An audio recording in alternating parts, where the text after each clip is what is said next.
Shalom, shalom. Sehat semuanya? Puji Tuhan. Pagi hari ini saya akan khotbah tentang tersedia bagi Allah. Available to God. Yesaya 6 ayat 8. Kita baca sama-sama. Lalu aku mendengar suara Tuhan berkata, siapakah yang akan kuutus? Dan siapakah yang mau pergi untuk aku? Maka sahutku, ini aku, utuslah aku. Berapa banyak di sini yang pernah bilang gini, ini aku Tuhan, utuslah dia. Angkat tangan. Teman saya suka godain saya. Kalau ke pedalaman hand, saya percaya bukan panggilan saya. Jadi saya doain kamu. Saya bilang sama Tuhan, ini aku, utuslah Heni. Dia bilang gitu. Tahukah Anda bahwa tersedia bagi Allah, being available to God, selalu siap untuk Tuhan utus, merupakan salah satu bentuk sikap syukur kita kepada Tuhan. Our gratitude to God. Kalau ada orang tuh yang baik banget sama kita, dan dia menunjukkan kemurahan yang luar biasa dalam hidup kita. Dia pernah nolong kita dengan sangat-sangat luar biasa. Saya yakin Anda pasti ingin sekali bisa selalu siap kalau satu hari dia pun butuh bantuan Anda. Yang mengerti katakan amin. Rasa syukur, our gratitude is shown by being available to God. Rasa syukur kita kepada Tuhan ditunjukkan ketika kita selalu siap untuk ikut maunya Tuhan. Siap dengan apa yang Tuhan mau dengan hidup kita. Berapa banyak Anda di sini yang bersyukur kepada Tuhan? Berapa banyak saudara di sini yang pengen membalas kebaikan Tuhan dengan melakukan apa yang dia mau dalam hidupmu. You know, gak banyak orang yang mau diutus. Yang mau berkat banyak, yang mau jadi berkat gak banyak. Matius 9 ayat 37, kita baca sama-sama. 3, 2, 1. Maka katanya kepada murid-muridnya, tuaian memang banyak, tetapi pekerja sedikit. Karena itu mintalah kepada Tuhan yang empunya tuaian supaya ia mengirimkan pekerja-pekerja untuk tuaian itu. Yesus bilang gini sama murid-muridnya, tuaian memang banyak tetapi pekerja sedikit. Tidak heran kita lihat di gereja yang melayani gak ada 10% dari jumlah seluruh jemaat, betul? Karena orang lebih senang dilayani. Orang lebih senang datang gereja, ibadah, pulang, gak mau tahu. Ada amin? Banyak orang yang lebih suka dilayani daripada melayani. Yesus bilang tuaian banyak tapi pekerja sedikit. Rasa frustasi Yesus adalah begini. Begitu banyak orang yang perlu mendengar Injil tapi tidak banyak yang mau pergi memberitakan. Banyak jiwa-jiwa yang perlu dilayani tapi tidak banyak hamba-hamba Tuhan yang mau melayani. Tidak banyak anak-anak Tuhan yang setelah dibebaskan oleh Tuhan, mereka mau membebaskan yang lain. Hari-hari ini kita benar-benar melihat tuaian menguning. Sejak pandemi, ketika semua gereja tutup, justru di situ tuaian-tuaian jiwa terjadi di mana-mana. Ketika orang gak bisa kemana-mana, tayangan TV sudah membosankan. Orang lihat scrolling down, sosial media, YouTube, dan tanpa mereka tahu, mereka juga masuk ke dalam situs-situs rohani di mana nama Kristus diberitakan di situ. Dan betapa banyak orang-orang yang akhirnya tertarik mendengarkan pengajaran Kristus melalui hamba-hamba Tuhan tentang kasih, tentang nilai kehidupan. Meski banyak yang komentar bahwa saya mengajarkan motivator, hal-hal yang berbau motivasi, tetapi saya tidak peduli. Yang penting jiwa-jiwa mendengar Injil diberitakan. Tidak banyak orang yang mau terlibat pelayanan. Ini jeritan hati Kristus. Tuaian menguning. Begitu banyak, tapi pekerja sedikit. Kenapa orang gak mau terlibat pelayanan? Yang pertama, pelayanan itu beban. Karena untuk pelayanan Anda harus komitmen. Enggak bisa suka-suka. Minggu ini pelayanan, minggu depan enggak. Ada komitmen untuk tertanam di gereja. Ada komitmen untuk ikut komunitas. Karena di ICI kalau nggak ikut Impact Family nggak bisa melayani. Karena kami harus memastikan yang melayani itu bertumbuh dalam iman. Jangan sampai dia pelayanan tapi dia sendiri tidak kenal Tuhan. Banyak gereja-gereja yang tertipu, yang melayani belum dibaptis. Makanya kita mau yang melayani harus ikut Impact Family. Kenapa pelayanan jadi beban? Pertama tadi komitmen. Komitmen gak mudah, katakan gak mudah. Yang kedua kenapa jadi beban? Karena orang harus bayar harga. Melakukan suatu pekerjaan yang tidak ada untungnya apa-apa buat dia. Tidak dapat apa-apa secara materi, tetapi dia malah harus berbagi. Dia harus memberkati. Bukannya dapat uang tapi keluar uang. Yang ngerti katakan amin.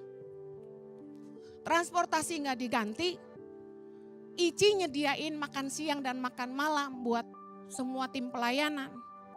Cuma itu aja buat yang volunteer. Tapi mereka mau, kenapa? Karena mereka punya satu fokus. Aku sudah diberkati. Hari ini aku mau melayani dan memberikan yang terbaik buat Tuhan. Motivasi hatinya pelayanan untuk Tuhan, bukan untuk manusia. Kalau kita pelayanan untuk manusia, kita minta bayaran, betul? Tapi kalau pelayanan buat Tuhan, kita tahu Tuhan udah bayar kita. In advance. More than anything we can do for Him. Lebih dari apapun yang kita bisa lakukan buat Tuhan. Yang setuju bilang amin.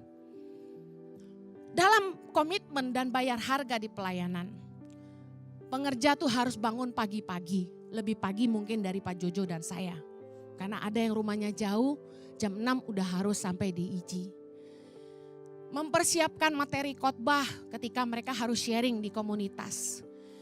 Memberikan waktu, tenaga dan pikiran. Belum yang kalau ada jemaat ngambek atau berantem sama suami tengah malam sampai gebuk-gebukan.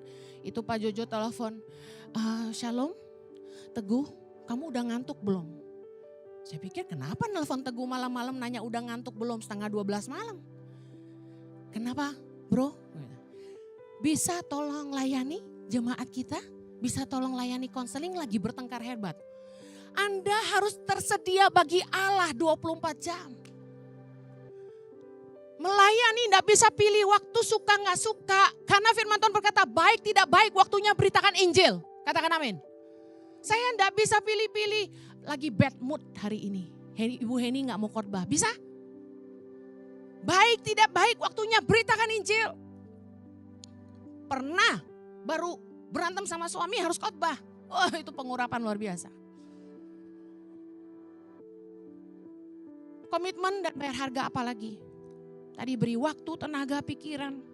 Melayani tanpa bayaran. Terus mengurusi orang lain yang gak ada urusannya sama kita. Ya kayak tadi kan orang berantem ngapain kita yang jadi gak tidur, betul gak? Aduh saya sama Pak Jojo kalau udah di telepon itu nungguin orang berantem sampai jam 2 pagi.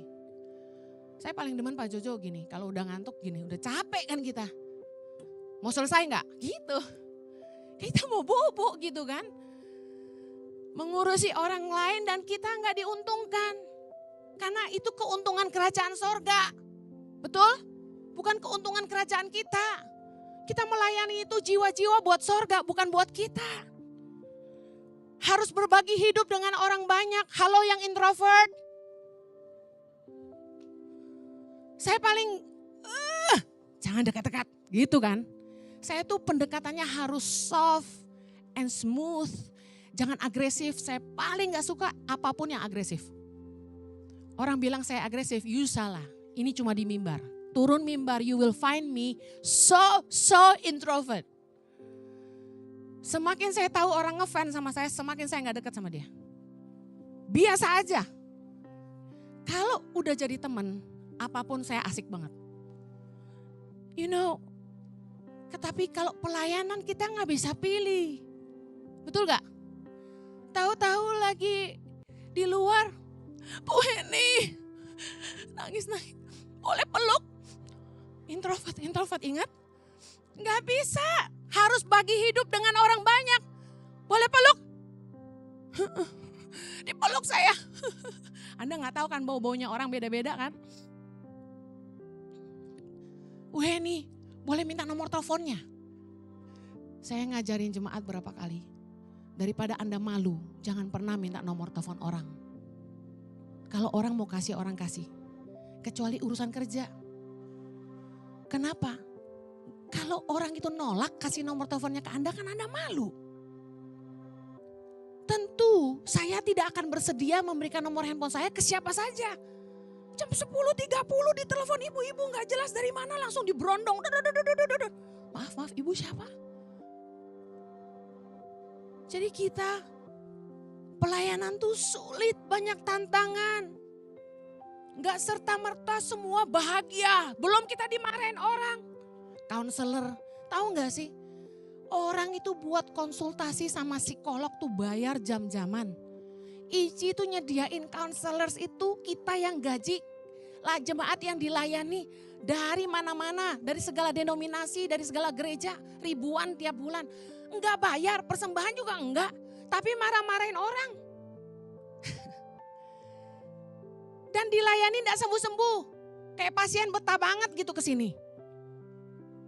Well, kenapa orang enggak mau melayani? Karena untuk pelayanan butuh komitmen, butuh bayar harga.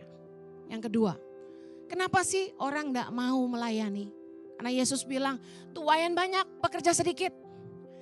Karena kebanyakan orang itu mau pelayanan kalau berkenan. Harus dibikin happy dulu baru mau melayani. Harus diangkat-angkat dulu. Harus dikasih jabatan baru mau melayani. Di sini enggak ada, di luar banyak ya. Kalau ditegur udah gak mau pelayanan, ngambek. Gembala gak punya kasih katanya gitu. Kalau ketemu di luar gak disapa, gak mau pelayanan. Ibu Heni belagu gitu. Langsung pindah gereja, pernah. Saya bilang gini, maaf. Mungkin saya gak kenal dia. Dan saya gak tahu namanya. Dan mungkin saya lagi buru-buru, lagi ngurusin tong sampah.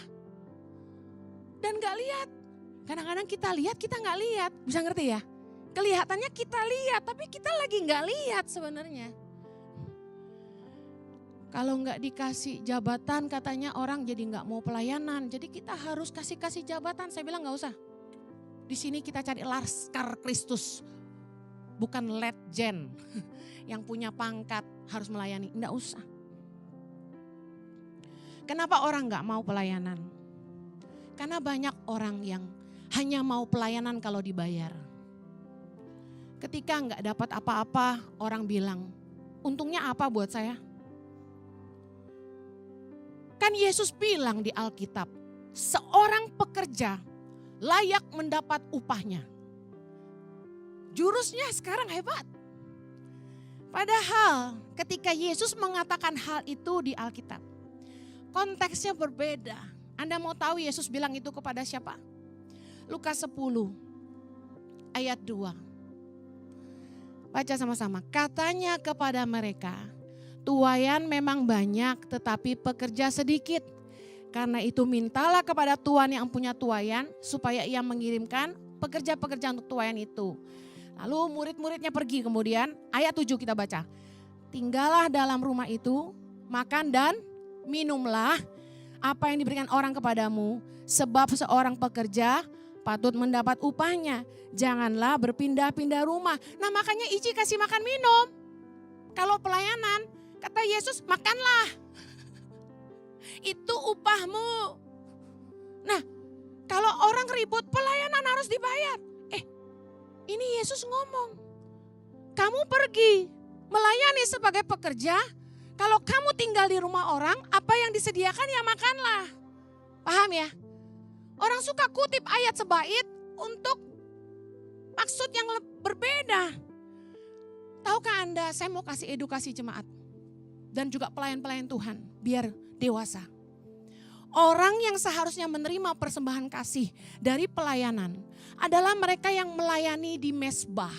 Adalah mereka yang melayani di tempat suci. Adalah mereka yang melayani Injil, mengajar firman. Kita buka 1 Korintus 9 ayat 13. Sama-sama yuk. Tidak tahukah kamu bahwa Mereka yang melayani dalam tempat kudus mendapat penghidupannya dari tempat kudus itu, dan bahwa mereka yang melayani mezbah mendapat bagian mereka dari mezbah itu. Ayat 14, demikian pula Tuhan telah menetapkan bahwa mereka yang memberitakan Injil harus hidup dari pemberitaan Injil itu. Makanya kenapa saya berani hidup dari khotbah, karena memang itu hak saya sebagai imam. Artinya gini, orang-orang yang memang dipanggil Tuhan jadi imam full time 100%, artinya gak ada bisnis, gak punya toko, gak punya side bisnis, gak punya income pasif, gak punya, cuma pelayanan. Itulah yang boleh hidup dari pelayanan. Kaum Lewi dan imam-imam. Nah, kalau Anda yang berbisnis, sudah diberkati Tuhan, lumbung-lumbungmu sudah penuh sampai tumpah ruah, katakan amin. Masuk ke dunia pelayanan jangan cari keuntungan. Saatnya Anda memberi kepada kerajaan Allah. Menabur waktumu, tenagamu, pikiranmu untuk rasa syukurmu atas kebaikan Tuhan yang telah memberkati segala usahamu. Katakan amin. Jangan mau pelayanan kalau dibayar. Ngeri mentalitas hamba-hamba Tuhan hari ini. Semua ada fee. Siapa yang berani bayar paling tinggi yang diterima. Ngeri. Betul. Saya baru dengar. Bulan-bulan Desember itu worship leader yang ternama tidak terima jadwal. Semua kosong. Kenapa? Mereka mau bid gereja yang berani PK paling tinggi. Gereja yang kasih PK paling tinggi yang diterima. Mereka kosongin dulu, nggak terima jadwal mana-mana. Wah, Ici susah tuh cari WL Desember. Natalan, susah. Saya terkejut. Seterkejut-terkejutnya mendengar ini. Karena saya belum pernah lakukan itu. Saya dari dulu sama suami. Pelayanan ke sana sini enggak pernah pilih-pilih. Mau gereja naik tangga 3 lantai, enggak ada lift, enggak apa-apa. Jemaat cuma 30, 50, 20 kita layani sama semangatnya. Mau 100, 200, 3.000, 5.000 kita layani sama. Enggak ada yang lebih istimewa. Kita enggak pernah tanya, sorry PK-nya berapa? Ada yang tanya saya, kalau undang Bu Heni fee-nya berapa? Saya ketawa, enggak usah jawab.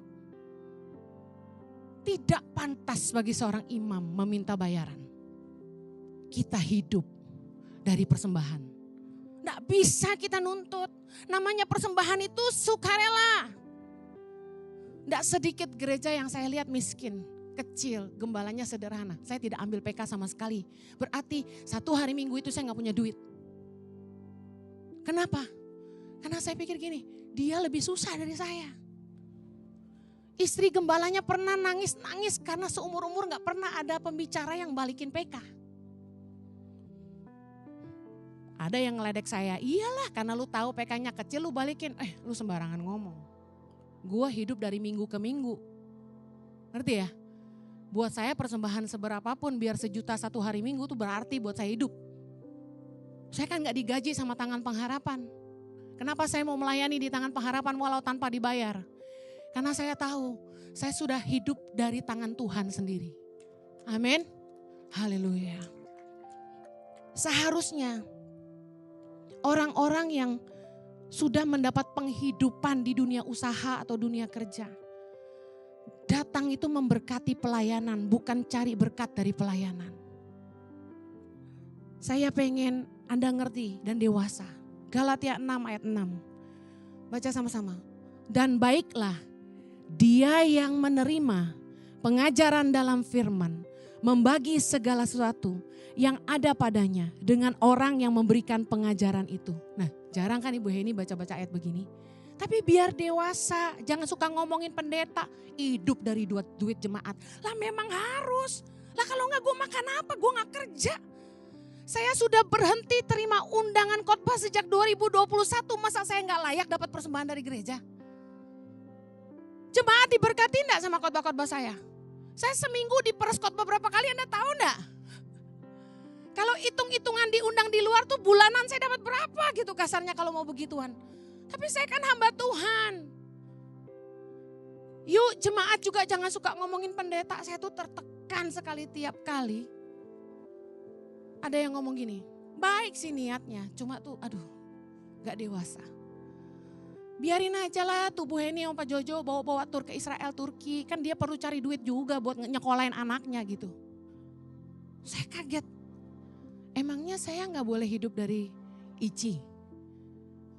Sebagai gembala gak layak dapat persembahan. Kenapa saya harus diomongin kayak gitu? Jadi Anda harusnya jadi sebuah tanda tanya. Kenapa Bu Heni harus cari duit di luar? Berarti Ici gak nyukupin, kan gitu. Jemaat harus dewasa. Saya bukan pendeta mata duitan dan Anda tahu itu. Kalau saya rakus duit tangan pengharapan itu udah gaji saya berapa hari ini.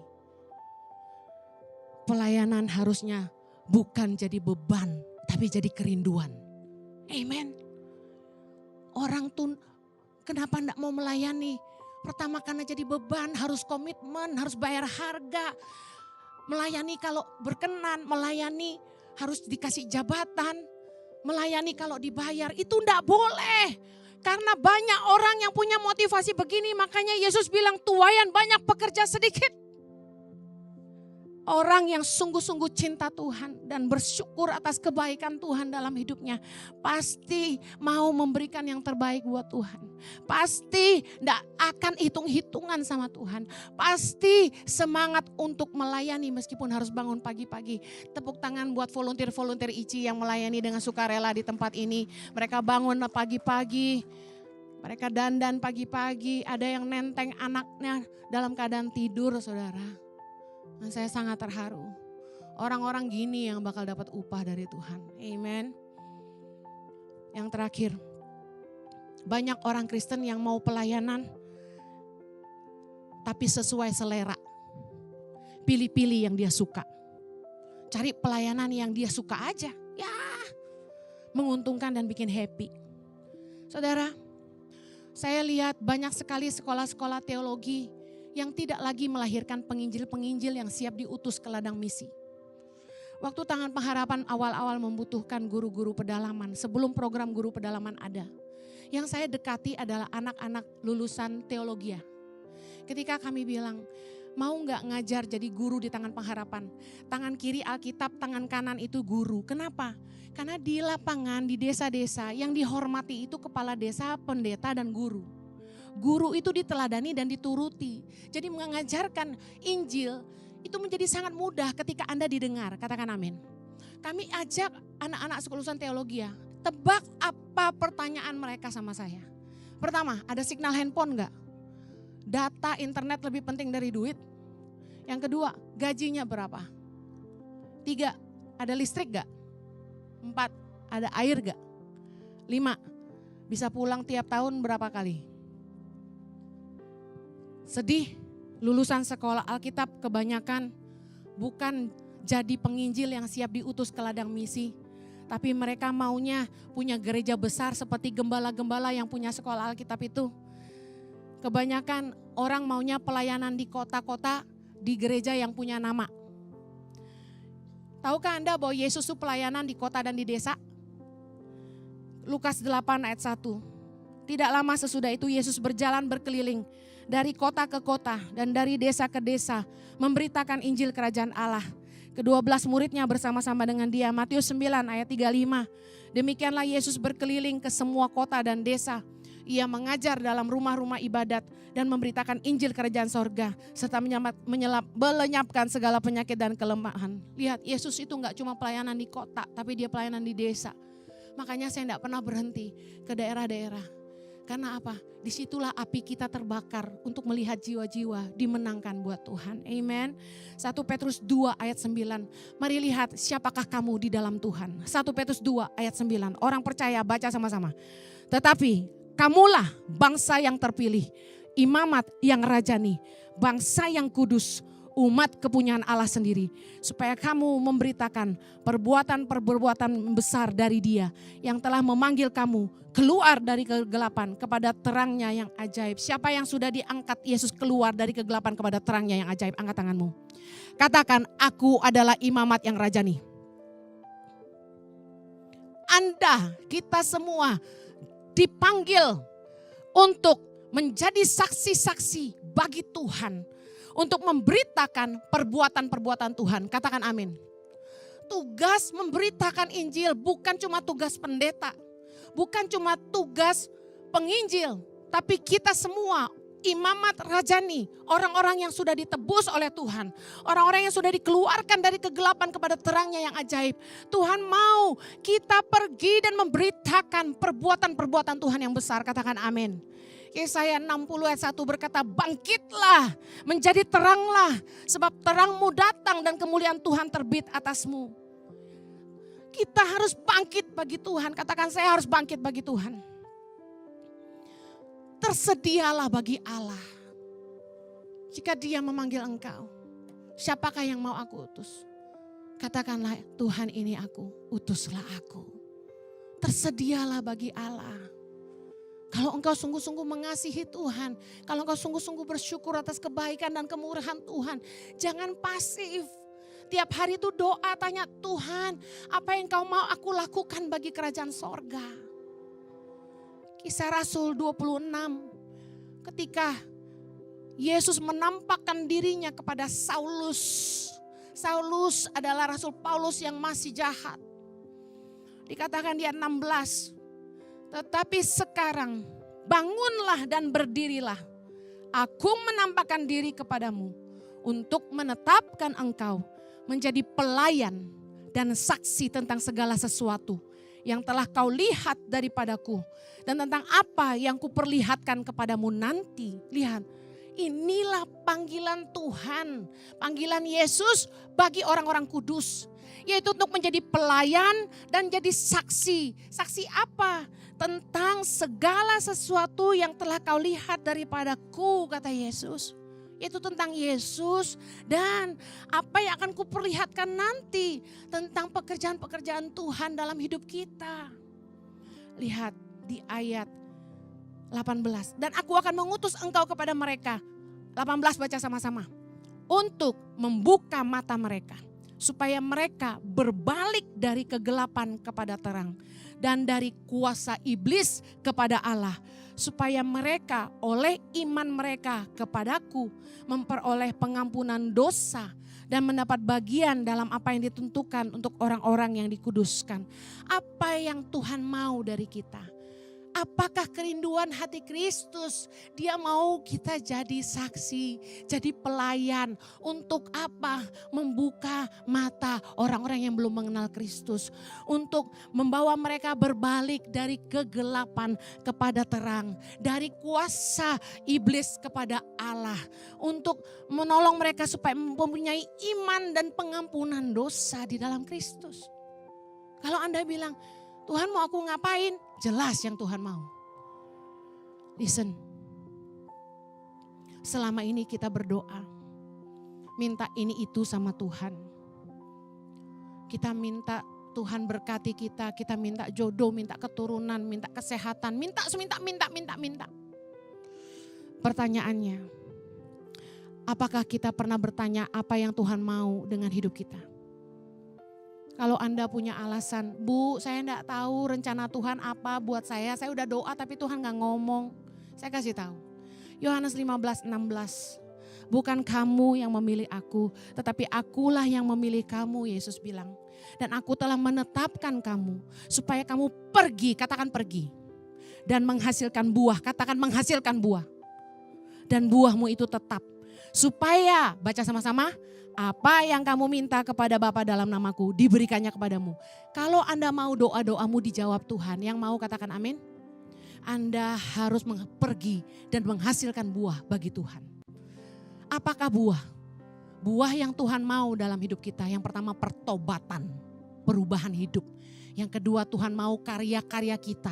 Kita harus berkarya bagi Tuhan. Yang terakhir Tuhan itu mau jiwa-jiwa bagi kerajaan sorga. Matius 28. Ayat 18 sampai 20. Saya ingin ingatkan kita kepada panggilan kita semua. Sama-sama yuk. Kepadaku telah diberikan segala kuasa di sorga dan di bumi. Ayat 19. Karena itu pergilah, jadikanlah semua bangsa muridku. Dan baptislah mereka dalam nama Bapa dan Anak dan Roh Kudus. Dan ajarlah mereka melakukan segala sesuatu yang telah kuperintahkan kepadamu. Dan ketahuilah aku menyertai kamu senantiasa. Sampai kepada akhir zaman. Kita nyanyi Immanuel, Allah beserta kita. Salah satu pelayanan yang akan selalu disertai Tuhan sampai akhir zaman adalah pemberitaan Injil. Ketika Anda pergi memberitakan Injil, menjadikan semua bangsa murid Kristus, mengajarkan mereka segala sesuatu yang Tuhan Yesus telah ajarkan kepada kita. Hidupmu akan selalu disertai Tuhan, katakan amin. Tuhan mau kita menyelamatkan jiwa-jiwa, bukan hanya yang belum kenal Tuhan, tapi mereka yang terhilang.